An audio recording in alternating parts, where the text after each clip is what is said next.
تاخد الفيزا اللي فيها 100,000 جنيه ولا تاخد اللي في الصندوق؟ هكلمك تاني. تاخد الفيزا اللي فيها 100,000 جنيه ولا تاخد الصندوق؟ هاخد الصندوق. خلاص ماشي، شوف حظك ايه. بسم الله الرحمن الرحيم. نفسك في ايه؟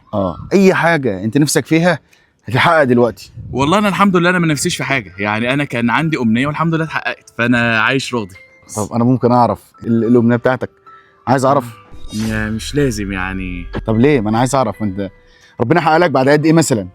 والله بص، هو اصلا انا لو قلت لك يعني انت ممكن ما تستحملش انت تسمعها، فعشان كده بقول لك بلاش. لا انا هستحمل، لا لازم استحمل والله، وهتفرج وهسمع. قول لي. بص، هو انا متجوز بقالي الحمد لله فتره طويله جدا. تمام. ماشي وعايز اقول لك فضلت فتره طويله جدا بدور على الخلفه. وسافرت تركيا وسافرت الامارات، وانا عايش في اسكندريه رحت لكل دكاتره اسكندريه ودكاتره القاهره، فانا ما فيش دكتور في مصر ما شفتوش.